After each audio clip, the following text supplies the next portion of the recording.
Hello friends, টেক্সারিং online চ্যানেলে আপনাদের সকলকে জানাই স্বাগতম। আজ ইতিমধ্যেই মোদী সরকার এবং মমতা সরকারের তরফ থেকে গোটা দেশ এবং রাজ্য জুড়ে বেরিয়ে এসেছে একদম 35টি বিরাট বড়সড় আপডেট। ফের অগ্নিগর্ভ পরিস্থিতি সন্দেশখালীর, জ্বলছে সন্দেশখালী, ঝাঁটা হাতে তুমুল বিক্ষোভ মহিলাদের। ওইদিকে আবার বিজেপির এসপি অফিস ঘেরাওকে কেন্দ্র করে মার খেলেন শুভেন্দু অধিকারী, বুট দিয়ে মার খেলেন পুলিশের। এদিকে সন্দেশখালীর ঘটনা নিয়ে রাষ্ট্রপতি শাসন জারির আশঙ্কার মধ্যেই এবার মুখ্যমন্ত্রী মমতা বন্দ্যোপাধ্যায় বিজেপির গোপন ব্লুপ্রিন্ট ফাঁস করে দিলেন। আসলে সন্দেশখালী হচ্ছে আরএসএসের বাসা বলে বিজেপিকে তুলোধনা করলেন মুখ্যমন্ত্রী মমতা বন্দ্যোপাধ্যায়। যদিও রাজ্যে একের পর এক অশান্তি পরিবেশের মধ্যেই মুখ্যমন্ত্রী মমতা বন্দ্যোপাধ্যায় কিন্তু লোকসভা ভোটকে মাথায় রেখে উন্নয়নের ধারা এখনও অব্যাহত রেখেছেন। আজ আবার নতুন করে লক্ষ্মীর ভাণ্ডার প্রকল্প থেকে শুরু করে 100 দিনের টাকা, সরকারি কর্মচারীদের জন্য ভাতা বৃদ্ধি থেকে শুরু করে বিদ্যুৎ বিল, আবাস যোজনার ঘরের টাকা এবং সিভিক ভলেন্টিয়ারদের জন্য একের পর এক বিরাট বড় বড় ঘোষণা মুখ্যমন্ত্রী মমতা বন্দ্যোপাধ্যায়ের পক্ষ থেকে। অন্যদিকে আবার লোকসভা ভোটের আগেই আধার কার্ড বাতিল ঘিরে প্রধানমন্ত্রী নরেন্দ্র মোদীর আরও এক গোপন এজেন্ডা ফাঁস করে দিলেন মুখ্যমন্ত্রী। অন্যদিকে আবার দুর্নীতি মামলায় এবার তৃণমূলের দেব থেকে শুরু করে মুকুল রায়, মহুয়া মৈত্র, একের পর এক নেতা মন্ত্রীদের তলব করল ইডি। সেখান থেকে বেরিয়ে আসছে দুর্নীতির একাধিক গোপন রহস্য। আজকের ভিডিওতে এই সমস্ত বিষয় নিয়েই থাকবে বিস্তারিত আলোচনা। আর আলোচনা শুরু করার পূর্বে প্রথমেই আমরা চোখ রাখবো আজকের অতি গুরুত্বপূর্ণ বেশ কয়েকটি তাজা হেডলাইন্সের দিকে। তো দেখুন, আজকের হেডলাইন্সে বলা হচ্ছে লোকসভা ভোটে জম্মু কাশ্মীরের থেকেও বাংলায় বেশি কেন্দ্রীয় বাহিনী চায় নির্বাচন কমিশন। ঘণ্টা তিনেকের জেরাতেই ঘেমে নিয়ে একসা তৃণমূলের তাজা নেতা চাইলেন জল। নির্বাচনী বন্ড অসাংবিধানিক, রায় সুপ্রিম কোর্টের। ফের 5% ডিএ বাড়ছে সরকারি কর্মীদের, পকেটে কত আসবে দেখে নিন হিসেব। এবার দেবকে তলব ইডির, আর্থিক তছরূপ মামলায় ডাকা হলো দিল্লিতে।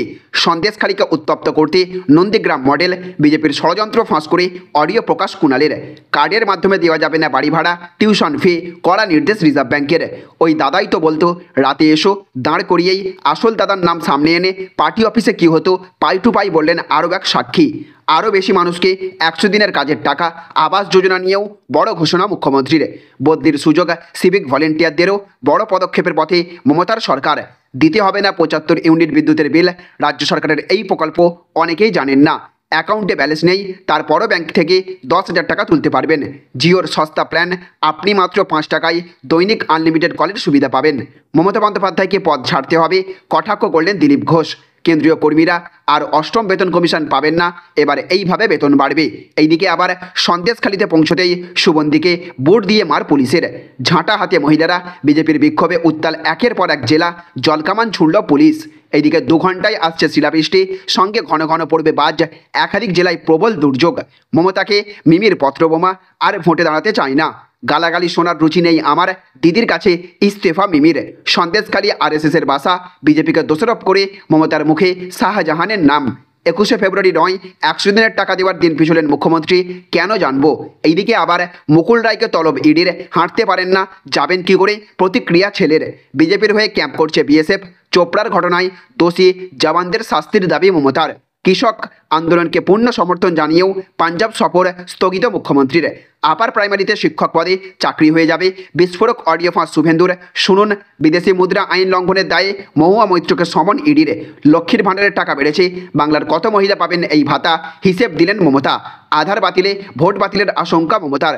শুক্রবার থেকে শুরু হচ্ছে উচ্চ মাধ্যমিক, প্রশ্নপত্রের ছবি তুলে চিহ্নিত হলেই শাস্তি।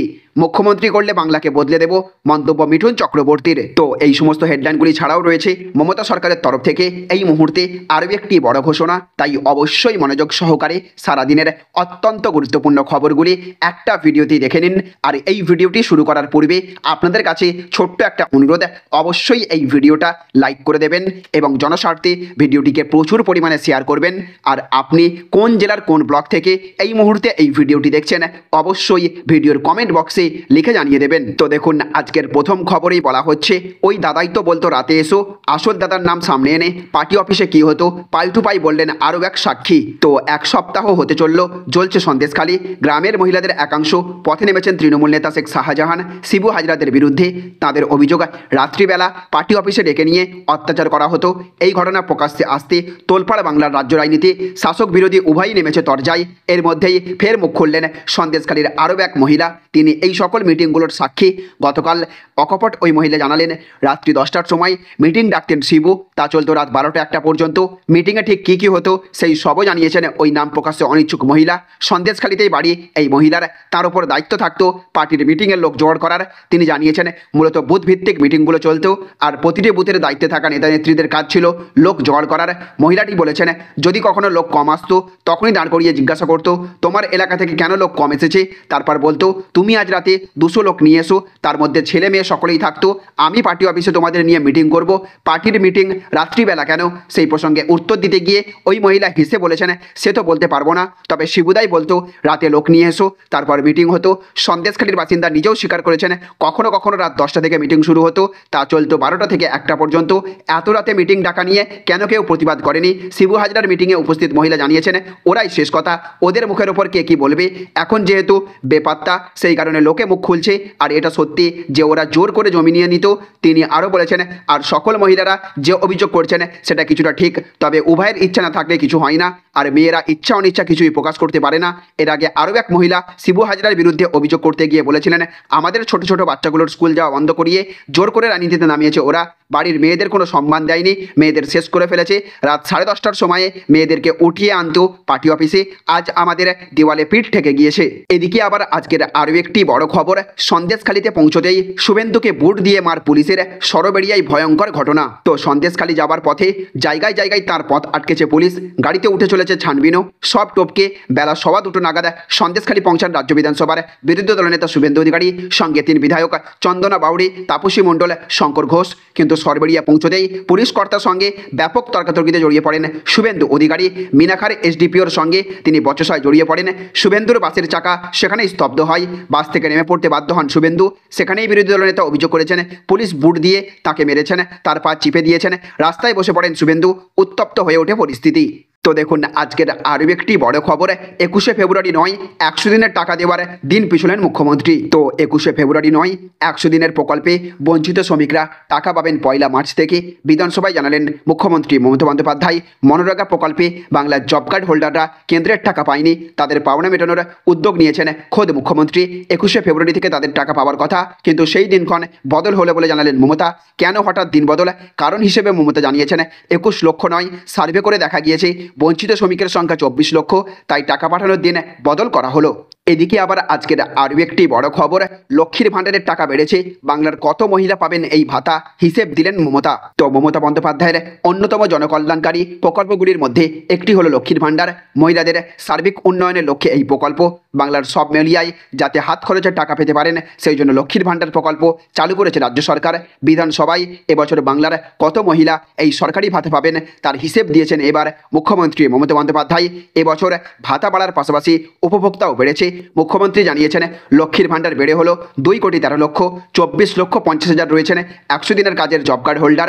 রাজ্যের মুখ্যমন্ত্রী মমতা বন্দ্যোপাধ্যায়ের মস্তিষ্ক প্রসূত এই প্রকল্পের ফলে প্রতি মাসেই 500 টাকা করে পাচ্ছেন রাজ্যের মহিলারা, সরাসরি তাদের ব্যাংকের অ্যাকাউন্টে ঢুকছে এই টাকা। রাজ্যের প্রায় 2 কোটি মহিলা এই প্রকল্পের জন্য নাম লিখিয়েছিলেন, এবার সেই সংখ্যা আরও বেড়েছে। কয়েকদিন আগেই এবছরের রাজ্য বাজেটে এবার এই লক্ষ্মীর ভাণ্ডার নিয়ে বিরাট ঘোষণা করেছেন রাজ্যের মন্ত্রী চন্দ্রিমা ভট্টাচার্য।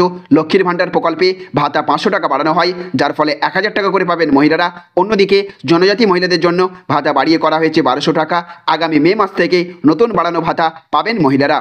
এদিকে আবার আজকের আরও একটি বড় খবর, সন্দেশখালি আরএসএসের বাসা, বিজেপিকে দোষারোপ করে মমতার মুখে শাহজাহানের নাম। তো বিধানসভায় বাজেট বক্তৃতায় সন্দেশখালি প্রসঙ্গে কথা বলতে গিয়ে বিজেপি এবং আরএসএসকেই দোষারোপ করলেন মুখ্যমন্ত্রী মমতা বন্দ্যোপাধ্যায়। বিজেপি বাইরে থেকে কর্মী ঢুকিয়ে ওই এলাকায় ঝামেলা পাকানোর চেষ্টা করছে বলে দাবি করেছেন মুখ্যমন্ত্রী। মমতা বলেছেন শাহজাহানকে টার্গেট করে এসেছিল ইডি, তারপর স্থানীয় এলাকাবাসীদের মধ্যে ঝামেলা লাগিয়ে দেওয়া হয়েছে। সন্দেশখালিতে এমন ঘটনা প্রথম না বলেই উল্লেখ করেন মমতা বন্দ্যোপাধ্যায়। জানিয়েছেন ওখানে আরএসএসের একটা বাসা আছে, 7-8 বছর আগেও ঝামেলা হয়েছিল ওখানে, কতগুলি ঝামেলার জায়গার মধ্যে ওটাও একটি। আগের গণ্ডগোলের সময়ে সরকারের তরফে কড়া ব্যবস্থা নেওয়া হয়েছিল, তাই পরিস্থিতি খারাপ হয়নি, কিন্তু বিজেপির অনেক পরিকল্পনা ছিল বলেও অভিযোগ করেছেন মমতা। তো দেখুন আজকের আরও একটি বড় খবর, এবার দেবকে তলব ইডির, আর্থিক তছরূপ মামলায় ডাকা হলো দিল্লিতে। তো এবার তৃণমূল সাংসদ দেবকে তলব এনফোর্সমেন্ট ডিরেক্টরেটের prevention of money laundering act অর্থাৎ আর্থিক তছরূপ মামলায় তৃণমূল সাংসদকে তলব। আগামী 21শে ফেব্রুয়ারি দিল্লিতে তলব করা হলো দেবকে। যতবার ডাকবে ততবার যাব। ঘনিষ্ঠ মহলে নাকি এমনই জানিয়েছেন দেব। খবর সূত্রের তদন্তকারীদের সব রকমভাবে সহযোগিতা করার কথা জানিয়েছেন তিনি। এদিকে আবার আজকের আরও একটি বড় খবর, গালাগালি শোনার রুচি নেই আমার, দিদির কাছে ইস্তফা মিমির। তো লোকসভা নির্বাচনের ঠিক আগে সাংসদ পদে ইস্তফা মিমি চক্রবর্তীর। বিধানসভায় গিয়ে মুখ্যমন্ত্রী মমতা বন্দ্যোপাধ্যায়ের কাছে ইস্তফা দিয়েছেন অভিনেত্রী তথা যাদবপুরের সাংসদ। আর ভোটে দাঁড়াতে চান না জানিয়ে দিয়েছেন সেই কথাও। তবে মমতা তার পদত্যাগপত্র গ্রহণ করেননি বলে দাবি করেছেন মিমি। রাজনীতির প্রতি বিরক্ত প্রকাশ করে মিমি বলেছেন, রাজনীতি আমার জন্য নয়, আমি এটা বিশ্বাস করি, কারণ রাজনীতিতে এলে অনেকে একটা লাইসেন্স পেয়ে যায়, জাস্ট র্যান্ডাম গালাগালি দেওয়া হয়, কিছু করো আর না করো, এটা আমার রুচি নয়। জেনে শুনে জীবনে কারো কোনো ক্ষতি করিনি, তবুও গালাগাল শুনতে হয়, এমনটাই দাবি মিমির। তিনি বলেছেন, হয়তো আপনারা মনে করবেন এটা কোনো কারণই নয়, কিন্তু আমার কাছে এটা একটা বড় কারণ। আমি কোনো রাজনীতিক নয়, হতেও চাই না, মানুষের কর্মী হয়ে কাজ করতে চাই, কোনোদিন কারোর বিরুদ্ধে কথা বলিনি, অন্য দলের বিরুদ্ধেও নয়। মিমির দাবি 2022 সালেই পদত্যাগের কথা বলেছিলেন তিনি। সেই সময় মমতা তাকে বলেছিলেন সব ঠিক করে দেবেন। মমতা বন্দ্যোপাধ্যায় সম্পর্কে মিমি বলেছেন, উনি আমাকে বাচ্চার মতো ট্রিট করেন, খুবই স্নেহ করেন। আমার যে অভিযোগ ছিল সেটা আমি দিদিকে জানিয়েছি, দেখে উনি কি স্টেপ নেন, কাদের কাছ থেকে বাধা পেয়েছি সেটা আমার দলের সুপ্রিমোকে জানিয়েছি। তো দেখুন আজকের অন্তিম আপডেট, আধার বাতিলে ভোট বাতিলের আশঙ্কা মমতার। তো রাজ্য বাজেট 2024-25-এর ওপর বক্তব্য রাখতে উঠে এদিন রাজ্য বিধানসভায় মুখ্যমন্ত্রী মমতা বন্দ্যোপাধ্যায় আধার কার্ড বাতিলের প্রসঙ্গটি তোলেন। তার দাবি, সামনের লোকসভা নির্বাচনে যাতে মানুষ ভোট দিতে না পারে সেই লক্ষ্যেই এই আধার কার্ড বাতিল করে দেওয়া হচ্ছে। মুখ্যমন্ত্রীর দাবি, আধার কার্ড বাতিল করে দিচ্ছে নির্বাচনের আগে যাতে মানুষ ভোট দিতে না পারেন। ঘটনা হচ্ছে, দেশে এখন আধার কার্ডধারী মানুষের সংখ্যা প্রায় 50 কোটি। আবার শেষ সংশোধিত ভোটার তালিকা অনুযায়ী দেশে 24-এর নির্বাচনে মোট ভোটার 96 কোটি। এবার সারা দেশে যদি 10-12 কোটি আধার কার্ড রাতারাতি বাড়িতে চিঠি পাঠিয়ে বাতিল করে দেওয়া হয়, তাহলে সেই ঘটনা কিন্তু লোকসভা নির্বাচনের সময় নানা কেন্দ্রের ফলাফল বদলে দিতে পারে। কেননা যাদের ভোটার কার্ড নেই তাদের অনেকেই আধার কার্ড দেখিয়ে ভোট দেন। আর এখানেই মমতার আশঙ্কা, বিজেপি এবং কেন্দ্রের ক্ষমতাসীন নরেন্দ্র মোদীর সরকারের হার ঠেকাতেই এই সময়ে বাড়ি বাড়ি আধার কার্ড বাতিলের চিঠি পাঠানো হচ্ছে। তাহলে ফ্রেন্ডস বুঝতে পারলেন, এই ছিল আজকের কয়েকটি গুরুত্বপূর্ণ আপডেট। এই ভিডিওটি আপনাদের যদি ভালো লেগে থাকে তাহলে অবশ্যই ভিডিওটিতে এক্ষুনি একটা লাইক করবেন এবং অবশ্যই ভিডিওটিকে রাজ্যের সমস্ত মানুষের কাছে শেয়ার করে সকলকে জানার সুযোগ করে দেবেন। ভালো থাকবেন, সুস্থ থাকবেন। Thank you friends, thank you for watching.